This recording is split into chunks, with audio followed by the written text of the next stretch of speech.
All right, here with head coach Greg Chimera, Blue Jays getting ready to face Salisbury in the first round of the NCAA playoffs. Coach, you've been around for a long time here. We've played a lot of playoff games. Your first one as a head coach. A little different feeling for you this week?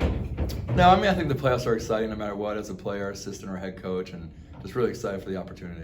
Talk a little bit about the mindset of the players this week. You know, we waited till the next to last game to be announced that we were in, and they're in. Talk about the excitement and how they're feeling going into this week.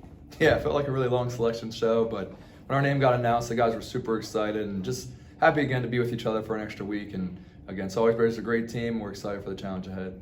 Talk about Salisbury a little bit, the challenges that they present. First and foremost, you look at them on film, and they're running an offense that we don't see very often. Yeah, it's a unique offense. You know, I think it's a great equalizer when you have a less talented group, and then when you combine it with the athletes they have, you know, it makes it a really big challenge. So the defense is up for the challenge. Our defense has been great all year, first in the conference in multiple categories, and we've been a balanced team all year, offense, defense, and special teams, and we'll take all three phases to win this weekend. So not to dwell on what they do on offense, but this is really as much about assignment football as you can possibly get. Just talk about that real quick.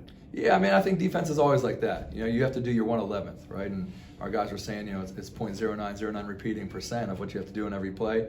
And we're excited for the challenge. You know, our guys are really well coached on defense, and we have a ton of experience, especially in playoff experience with our back seven. So our guys are up for the challenge. Yeah. Flipping over to the other side of the ball, we have some experience on that side of the ball as well, and really, you know, we're balanced.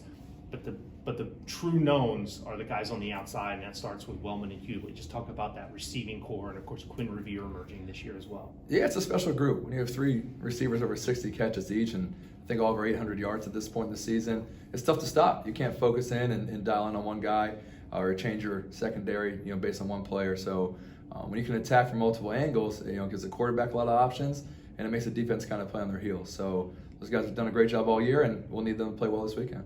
So David Josephson, our offensive coordinator, mentioned, you know, how pleased he's been with the offense up front. It all starts up front, and really, you know, you're talking about a new group across the board. Just talk about how that group has grown, you know, through the course of the 2021 season. Yeah, they've done a great job. You know, we've leaned on them in some big games. You know, Susquehanna and Stevenson early on, and they've answered the call.